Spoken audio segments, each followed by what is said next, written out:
할렐루야. 살아가는 대강의 가족 여러분, 오늘 하루도 하나님의 말씀과 동행하는 삶이 되길 소망합니다. 오늘 함께 나눌 하나님의 말씀은 마태복음 18장 1절에서 6절 말씀입니다. 그때 제자들이 예수께 나와 이르되 천국에서는 누가 크니이까? 예수께서 한 어린 아이를 불러 그들 가운데 세우시고 이르시되 진실로 너희에게 이르노니 너희가 돌이켜 어린 아이들과 같이 되지 아니하면 결단코 천국에 들어가지 못하리라. 그러므로 누구든지 이 어린아이와 같이 자기를 낮추는 사람이 천국에서 큰 자니라. 또 누구든지 내 이름으로 이런 어린아이 하나를 영접하면 곧 나를 영접함이니 누구든지 나를 믿는 이 작은 자 중 하나를 실족하게 하면 차라리 연자맷돌이 그 목에 달려서 깊은 바다에 빠뜨려지는 것이 나으니라. 아멘.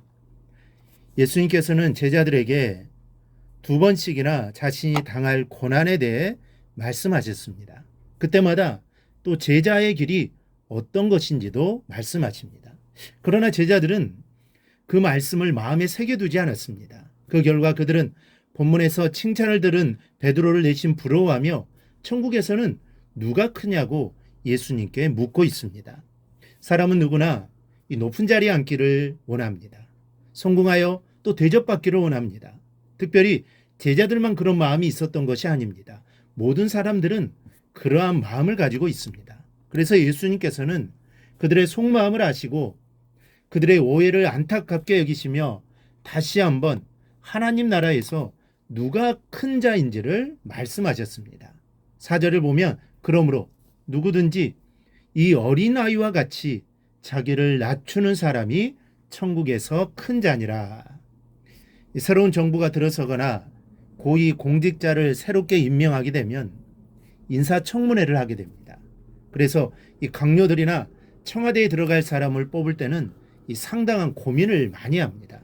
그런데 요즘에는 이렇게 인사청문회나 인사 기준들이 정해지지 않는 그 당시 제자들의 입장에서 볼 때 은근히 자기의 자리를 한 번쯤은 가늠해 볼 만한 일이었는지도 모르겠습니다. 3년씩이나 그래도 나름대로 예수님을 열심히 따르고 도와드린 그들에게 이런 생각은 아마 무리가 아니었을 것입니다. 오늘 예수님은 그러한 그들 앞에 어린아이 하나를 세우심으로 천국에서 큰 자의 모습을 상징적으로 보여주시고 있는 겁니다. 예수님께서 이렇게 어린아이를 상징적으로 내세운 데는 그만한 이유가 있습니다. 그것은 바로 어린아이에게는 여러 가지 면에서 성인들이 배워야 할 만한 특징들이 있기 때문입니다. 첫째, 어린아이는 단순합니다. 아이들은 배운 것은 그대로 지켜야 하는 것으로 알고 실천합니다. 그런데 나이 먹어가면서 사람들은 눈치를 보고 환경을 보고 지킬 것인지 말 것인지를 판단합니다. 그리고 그것이 기준이 되어 살아갑니다. 저는 개인적으로 수천 번 설교를 했습니다. 만약 제가 설교를 할 때마다 설교를 듣는 사람들이 전하는 하나님 말씀대로 살았다면 지금 저는 더 이상 설교를 안 해도 되었을지도 모릅니다. 그러나 사람들은 그렇게 교과서처럼 살지 않습니다. 예컨대 남을 속이지 않고 장사하는 것은 절대로 불가능할 만큼 힘듭니다. 만일 속이지 않고 고지곳대로 장사를 하면 이 망하기가 십상이기 때문입니다. 하지만 아이들은 다릅니다. 어린아이들은 유치원에 가거나 초등학교에 입학하게 되면 선생님이 시키는 대로 합니다. 부모님의 말보다 선생님의 말이 아이들에게는 더 효력이 있습니다.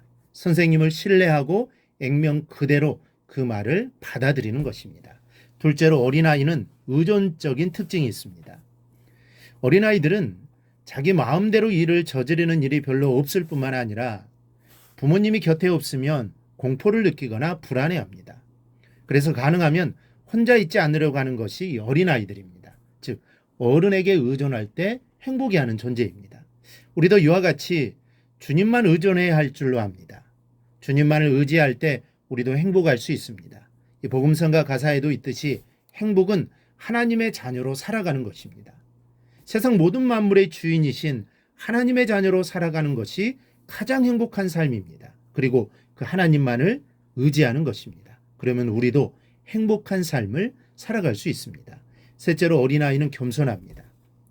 아이들이 겸손한 이유는 아직까지 아는 것도 없고 가진 것도 없기 때문입니다. 그래서 자기의 주장을 관철시키러 가지 않습니다. 그러나 우리는 가진 것도 많고 살 만큼 살아서 아는 것도 많습니다. 자기 주장, 자기 고집이 있습니다. 이런 우리가 아무것도 가지지 않는 어린아이처럼 겸손해진다는 것은 이게 쉬운 일이 아닙니다. 자기 부정이 있어야 하고 내 것을 나누는 나눔이 있어야 하고 궁극적으로는 자기만을 위하는 이기심에서 떠나야 가능합니다. 그래야 겸손해질 수 있는 것입니다. 우리 사랑하는 여러분, 어린아이처럼 되기를 노력하시기 바랍니다. 잘 안 되고 힘들어도 어쩝니까? 오늘 주님의 말씀처럼 어린아이처럼 되어야만 천국에 들어갈 수가 있다 합니다. 그러니 힘들더라도 해야 하는 것입니다. 우리가 이 땅에서의 삶으로 모든 것이 끝나버린다면 얼마나 허무하겠습니까? 그러나 죽음 이후에는 영원한 천국이 기다리고 있습니다. 그런데 그 천국에 들어갈 수 있는 조건이 바로 어린아이와 같은 믿음을 소유하는 것입니다. 쉽지 않습니다. 어렵습니다. 그러니 오직 노력해야 합니다. 내 뜻을 버리기를, 내 것을 나누기를, 그리고 이기심을 버리기를 노력하는 하루가 되기를 바랍니다. 그리하여 오늘 주님이 말씀하신 어린아이와 같은 믿음을 소유하여 천국을 소유하기를 주님의 이름으로 축원합니다. 오늘 묵상한 말씀을 굳게 잡고 삶으로 실천하며 살아내는 대강의 모든 성도들이 되기를 축복합니다.